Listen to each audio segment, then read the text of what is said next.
네, 부활주일 첫 번째 수요 예배의 자리입니다. 오늘 예배의 자리에 함께한 우리 모든 성도님들 가운데 부활의 주님이 주시는 충만한 은혜와 기쁨이 함께하기를 소망합니다. 날씨가 정말 많이 따뜻해졌습니다. 따사로운 햇살을 좀 많이 누리고 계신가요? 이렇게 날씨가 따뜻해지면 저는 한 가지 스멀스멀 걱정이 밀려옵니다. 여러분들은 따뜻하시겠지만 저는 벌써부터 덥습니다. 그래서 오늘도 예배 중에 예배 말씀을 전하기 앞서서 미리 말씀드립니다만 어디 아파서 땀을 흘리는 게 아닙니다. 더워서 그렇습니다. 이 부분 기억해 주시면 좋겠습니다. 제가 6살 때의 이야기인데요. 그 당시에 어머니는 여느 때와 같이 저와 3살 난 제 첫 번째 여동생을 돌보고 계셨습니다. 그렇게 집에서 그냥 평화로운 하루가 이어가고 있는데요. 전화가 한 통 걸려옵니다. 전화를 받은 어머니께서 급한 은행 업무가 생겼습니다. 그래서 급하게 은행을 다녀와야 합니다. 그런데 당시는요, 이렇게 따뜻한 지금 날씨와는 다르게요, 한창 겨울이었던지라 날씨가 매우 추웠습니다. 바람이 부는 추운 날, 그 6살, 3살 어린아이들 둘을 데리고 나가는 게 부담스러웠던 어머니는요, 고민 끝에 잠시 집에 저와 동생만을 두고 빠르게 은행을 다녀와야겠다라고 결심하십니다. 그래도 아이들만 둘 달랑 남겨놓는 것이 걱정스러우셨는지 제가 지금도 기억하는 게 짜파게티 하나를 끓여서 저랑 동생에게 덜어주고 나가셨습니다. 은행도 멀지 않겠다, 먹는 동안 금방 은행 업무를 처리하고 오면 되겠다라고 생각하셨던 것 같아요. 그런데 이 어머니의 완벽한 생각, 이 어머니의 계획은 2가지 변수로 인해서 문제가 생기게 됩니다. 첫 번째는요, 은행 업무가 생각보다 오래 걸렸다는 거예요. 10분이면 끝날 업무가 20분, 30분 상당히 지연됐다는 점이고요. 그리고 2번째는요, 6살 난 저에게 있어서 1개도 안 되는 짜파게티는요, 그 먹는데 오랜 시간 걸리지 않았다는 겁니다. 이렇게 2가지 변수는요, 큰 문제를 만들었습니다. 생각보다 늦게 은행 업무가 끝나고 급한 마음에 부랴부랴 집으로 달려오시던 어머니가 집에 가는 길에 저 멀리 횡단보도 앞에서 꾀죄죄한 아이들 둘을 만나게 됩니다.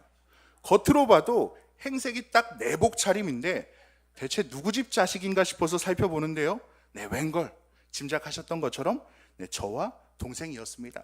본인의 자녀였던 것이죠. 자세히 보니까 모습은 정말 가관입니다. 입가에는 짜파게티 면발 덕지덕지 붙어 있고요.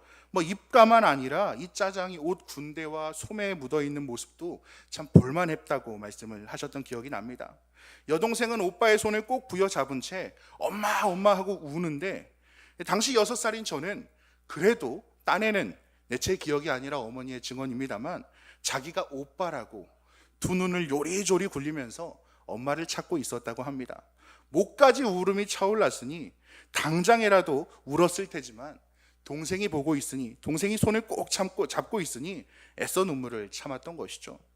그런 참 볼만한 모습을 하고 있는 저와 제 동생을 보고 어머니가 큰 목소리로 제 이름을 부르셨습니다. 진수야. 그 목소리를 딱 듣고 나서 그제서야 엄마를 알아본 저는 참고 있던 눈물을 왈칵 터뜨리면서 어머니의 품에 동생과 같이 안겼습니다. 사실 20년도 훌쩍 더 지난 이야기인데다가 워낙 어릴 적 기억인지라 정확하지는 않습니다만, 그 당시에 저는 다 밥을 짜파게티를 먹고 나서 동생이 엄마를 보고 싶다 울며 성화를 내길래 데리고 나와서 무작정 잘 알지도 못하는 은행이란 곳을 향했던 기억이 납니다. 그런데 아무리 찾아도 은행은 안 보이고 엄마도 찾을 수 없는 데다가 긴장되고 걱정이 밀려옵니다. 그리고 더 큰 문제는 돌아갈 집조차 이제 찾을 수가 없게 된 거죠. 이제 내가 길을 잃었는데 영영 엄마를 못 보는 게 아닐까, 집으로 돌아가지 못하는 게 아닐까 걱정에 울음이 목구멍까지 차고 올라왔습니다. 그때에 아마 엄마를 조금이라도 늦게 발견했다면 커다란 마음 가운데 상처가 되지 않았을까라는 생각도 듭니다. 그렇게 긴장과 걱정, 슬픔이 폭발하는 그 순간에 들린 것이 바로 제 이름을 부르는 어머니의 목소리였습니다. 그 당시에 진수야, 이 한마디는요, 제 마음 가운데 있던 그 걱정과 불안, 그 긴장과 슬픔의 감정을 정말 한 번에 깨끗하게 씻겨주는 너무나도 커다란 한마디이고 감사한 음성이었습니다. 나의 이름을 부르는 그 한마디, 무엇보다도 필요했고요, 반가웠고요, 동시에 마음 가운데 평안을 주는 목소리였습니다. 그리고 오늘 저희가 함께 읽은 본문에서도요, 이와 같은, 아니 이보다 비할 바 없는 따뜻함 그리고 놀라운 능력을 가지고 있는 목소리가 등장합니다. 마음의 상처, 걱정, 불안 가운데 있었던 이 마리아를 향해서 부활의 주님이 건네신 첫 마디는요, 마리아야 라는 부름이었습니다. 마리아를 향한 이 주님의 한마디, 주님과의 이 특별한 만남은 마리아를 크게 바꾸어 놓았습니다. 저희가 오늘 본문을 통해서 함께 살펴본 인물, 바로 마리아입니다. 마리아와 예수님의 이 만남을 살펴보는 가운데 이 말씀을 통해서 우리 부활의 주님이 주시는 놀라운 치유의 은혜를 발견하고 함께 누리는 저와 여러분이 되시기를 간절히 소망합니다.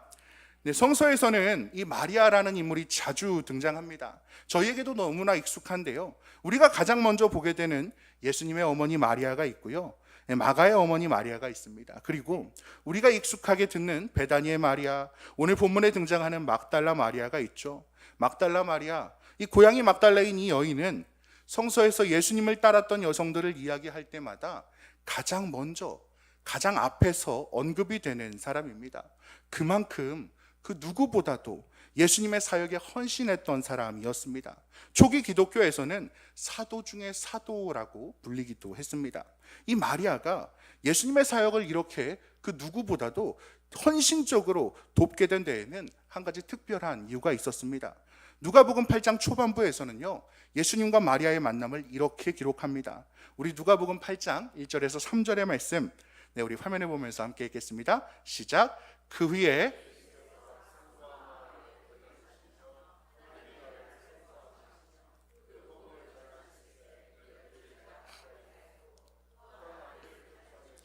병 고침을 받은 어떤 여자들, 곧 7 귀신이 나간 자 막달라인은 마리아와 헤롯의 청지기 구사의 아내 요한나와 수산나와 다른 여러 여자가 함께하여 자기들의 소유로 그들을 섬기더라. 아멘. 네, 저희가 말씀을 통해서 알 수 있는 것처럼 원래 마리아는 환자, 병자였습니다. 그것도 바로 귀신 들린 사람이었습니다. 무려 7 귀신 들린 사람입니다. 당시 이 병이나 장애에 대한 이스라엘 사람들, 이스라엘 사회의 시선은요, 저희가 살아가는 지금과는 매우 달랐습니다. 이 질병이나 장애를 하나의 치료해야 하는 병, 안타까운 상황으로 보는 것이 아니라 네가 하나님께 죄를 지었기 때문에 받는 벌이라고 생각하는, 그리고 그렇게 바라보는 게 당연한 그 사회가 이스라엘 사회였습니다. 그렇기에 많은 장애를 가진 사람들, 환자들은요, 다른 이스라엘 사람들로부터 멸시의 대상이 되었습니다. 사회에 함께 하지 못한 채 소외를 받을 수밖에 없는 상황이었습니다. 막달라 마리아 또한 아마 별반 다를 게 없었을 겁니다. 아니요, 아마 그녀가 받았던 차별은 오히려 더욱더 심했을 것입니다. 다른 것이 아니라 그녀는 무려 7 귀신 들린 사람이었기 때문이죠. 다른 사람들로부터 비난의 대상이 될수록, 차별을 받게 될수록 이 그녀의 마음 가운데 있는 상처는요, 끊임없이 축적되어 갔을 것입니다. 누구 하나 이 마리아의 이야기를, 마리아의 아픔을 들어주지 않습니다. 출구 없는 지옥과도 같은 하루를 겨우겨우 살아가고 있던 그녀에게 나타난 사람이 바로 주님이었습니다. 그리고 예수님과의 이 만남이 마리아의 삶을 바꾸어 놓았던 것입니다. 병이 치유되었고요, 이제는 더 이상 다른 사람들로부터 멸시의 손길을, 다른 사람들로부터 손가락질 받지 않게 되었습니다. 그래서 그녀는 예수님을 따라다니며 이 예수님의 하나님 나라 사역에 누구보다도 헌신적으로 동참하기 시작합니다. 자신의 삶을 송두리째 바꿔준 사람이, 자신의 인생을 완전히 뒤바뀌어준 사람이 바로 예수님이었기 때문입니다. 귀신 들린 사람이라는 자신의 상처, 누구 하나 알아주지 않았던 그 자신의 고통을 예수님께서는 알아주셨고요, 깨끗이 치유해 주셨습니다. 그리고 이제는 이렇게 회복되었으니, 다 나았으니 자신에게 더 이상 어려움과 아픔이 없을 것이라 생각해도 이상하지 않았습니다. 그토록 사랑하고 좋아하는 예수님을 헌신하며 나아가는 길, 그 길이 행복 그 자체였으니까요. 그렇게 예수님을 따라서 헌신적으로 사역을 도와갔습니다. 그런데 얼마 지나지 않아서 마리아에게 두 번째 커다란 고난이 찾아옵니다. 바로 존경하고 그토록 사랑에 맞이하는 예수님의 십자가 죽음이었습니다. 예수님께서 잡히시고 고통받으시고 십자가에 매달려 돌아가시는 그 과정 가운데 저와 여러분들이 잘 알고 있는 것처럼 많은 제자들이 예수님을 떠나갔습니다. 우리가 익히 아는 것처럼 이 과정 가운데 베드로는 예수님을 3번이나 부인하기도 하죠. 이러한 상황 속에서 예수님이 십자가에 매달리는 것부터 돌아가시고 무덤에 매장되는 모든 과정을 끝까지 지켜본 사람이 바로 이 마리아였습니다. 그렇게 예수님께서 십자가에서 돌아가시고 장사된 후에 마리아는 예수님의 무덤을 찾아갑니다. 우리 본문 1절과 2절의 말씀 우리 화면에 보면서 함께 읽겠습니다. 시작. 안식 후 첫날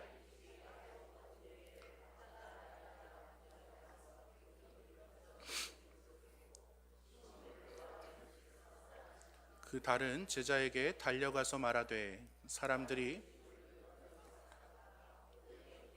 우리가 알지 못하겠다 하니. 아멘. 네, 말씀에서와 같이 무덤에 다다른 마리아가 본 것은요, 문이 열려있던 빈 무덤이었습니다. 마리아는 제자들에게 달려가서 이 사실을 이야기하죠. 베드로는 이야기를 듣고 무덤으로 달려가 무덤 속을 살펴봅니다. 그런데 여기에서 이상한 사실이 있습니다. 베드로가 예수님의 무덤에 들어가서 그 안을 살피고 있는 와중에 마리아는 어디에 있었을까요? 마리아는요, 무덤 속으로 들어가지 못합니다. 제자들이 들어가 있는 동안 그저 문 밖에 있을 뿐이었습니다. 이후에 제자들이 돌아가고 난 뒤에도요, 마리아는 무덤 안을 들어가 보지 못합니다. 단지 무덤 밖에 서서 울고 있을 뿐이었습니다. 차마 들어가지 못하고 요한복음 20장 11절 말씀에서는요, 무덤 밖에 서서 울고 있더니 울면서 구부려 무덤 안을 들여다보니 라고 전하고 있습니다. 차마 들어가지 못하고 무덤 안을 몸을 구부려 살펴보는 것에 그칩니다. 왜 마리아는 무덤에 들어가지 못하는 것일까요? 허리를 숙이고 살펴보니 들어가는 게 훨씬 편하고 확실한 방법일 텐데 말입니다. 이때 저희가 기억해야 하는 중요한 한 가지 사실이 있습니다. 앞서 말씀드렸던 것처럼 바로 마리아는요, 예수님의 죽음을 끝까지 지켜본 사람이었다는 것입니다. 가장 존경하고 사랑하는 예수님의 죽음은 마리아에게 있어서 그 어떤 것과 비할 수 없는 커다란 상처였을 것입니다. 무덤 안으로 들어가는 것, 그것이 바로 마리아가 가지고 있던 상처이자 트라우마였습니다. 사랑하는 성도 여러분, 혹시 트라우마에 대해서 알고 계십니까? 그리스어로는 뚫다라는 단어가 그 기원이라고 합니다.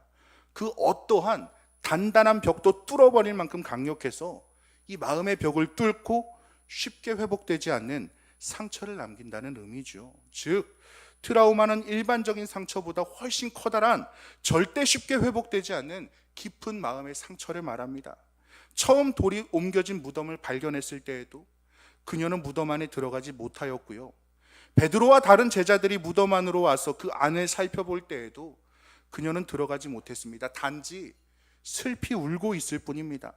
요한복음에서는 마리아가 울었다는 묘사를 무려 3번이나 반복해서 기록합니다. 마음속의 상처가 너무 커서 마리아는 무덤 속으로 들어가지 못했던 것이죠. 그런 그녀가 할 수 있는 것은 밖에 서서 우는 것뿐이었고, 차마 들어가지 못한 채 울면서 구부려 무덤 안을 살펴보는 것뿐이었습니다. 그렇게 울고 있는 마리아에게 예수님이 나타나셨습니다. 하지만 안타까운 것은 마리아는 예수님을 알아보지 못합니다. 분명히 본문에서는 마리아가 뒤를 보았다라고 증언하고 있습니다. 분명히 예수님의 얼굴을 마주했는데 단순히 그를 동산지기라고 착각합니다. 물론 당시의 상황을 살펴보면요, 마리아의 시야를 제한할 만한 몇 가지 요소들이 있습니다.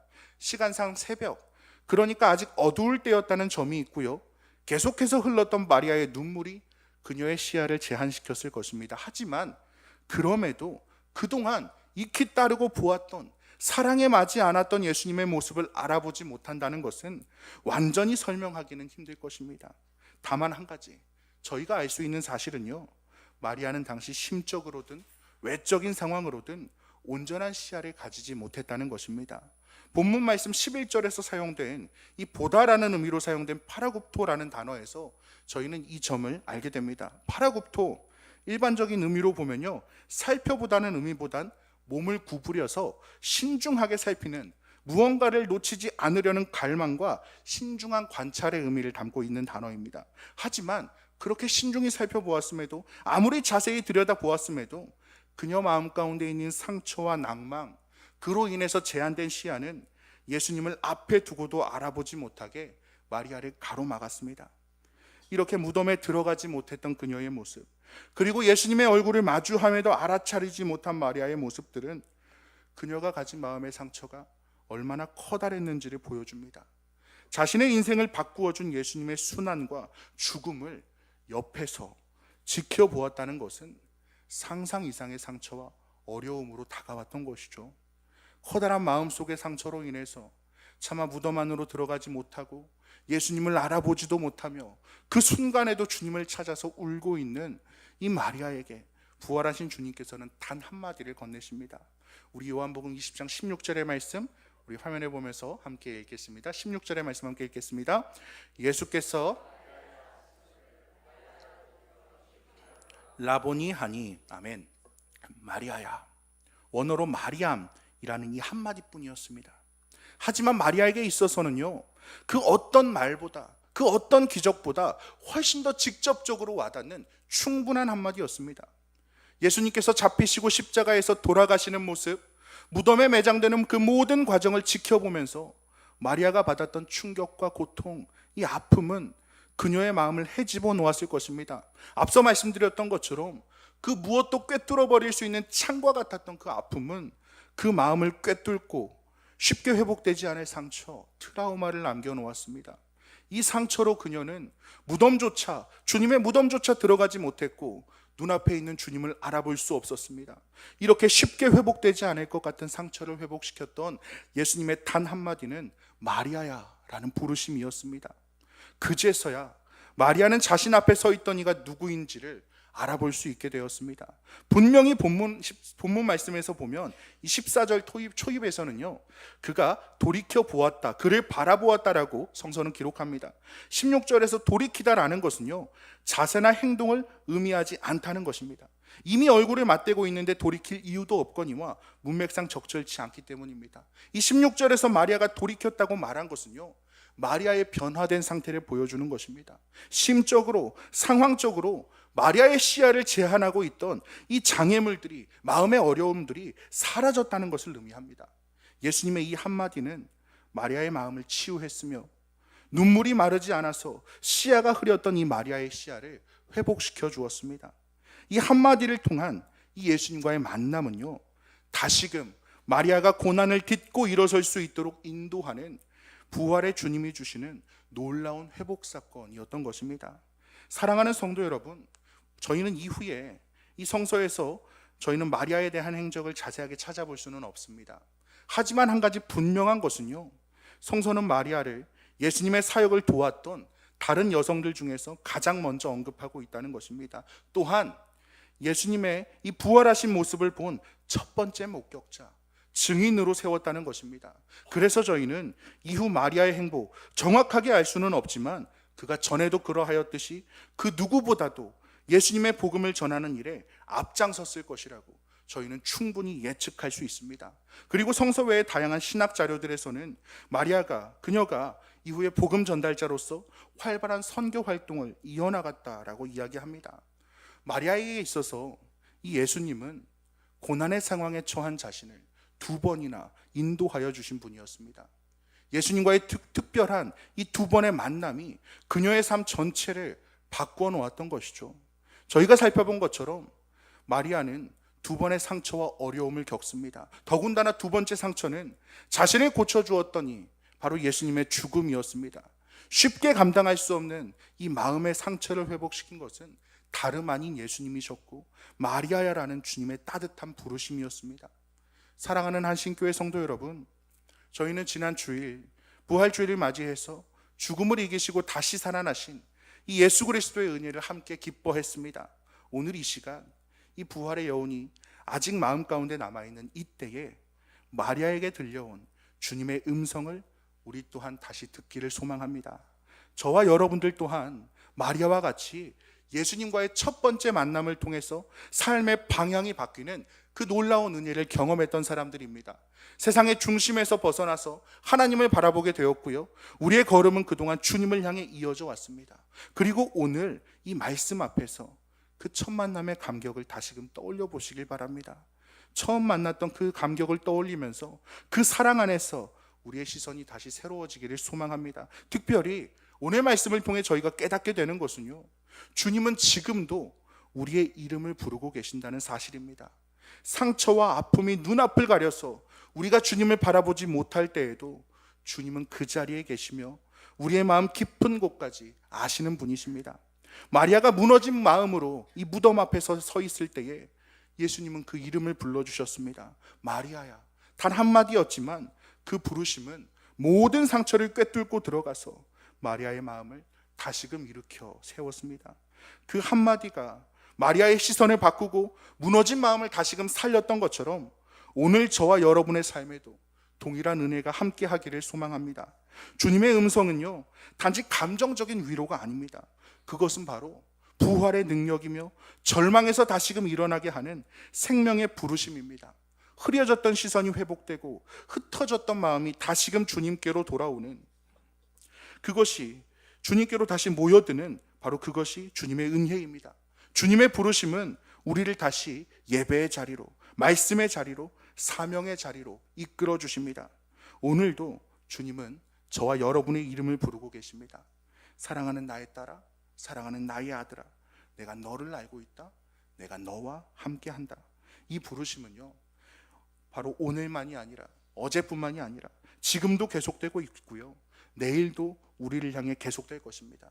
눈물이 많은 자리, 설명할 수 없는 상처 속에서도 주님은 결코 우리를 지나치지 않으시고 오히려 우리의 이름을 먼저 불러주시는 분입니다. 사랑하는 성도 여러분, 오늘 이 시간 우리의 마음을 다시금 주님께 열 수 있기를 간절히 소망합니다. 주님의 음성 앞에 머물면서 우리가 지금 마음의 고통과 어려움으로 인해서 눈물을 흘리고 있다면, 내가 그 고통 가운데 낭망해 있다면 그 눈물을 닦고 다시 시선을 들고 다시 주님을 향해 나아가는 저와 여러분이 되시기를 소망합니다. 마리아가 주님의 음성 앞에 회복되었던 것처럼 저와 여러분의 삶도 그 부르심 앞에 다시금 살아나는 부활의 은혜를 누리기를 소망합니다. 그렇게 부활하신 주님 안에서 회복되고 치유받고 다시 일어서는 우리 사랑하는 한신교회 모든 성도님들이 되시기를 주님의 이름으로 간절히 소망합니다. 우리 함께 말씀을 마음에 새기면서 우리 찬양하며 나아가겠습니다.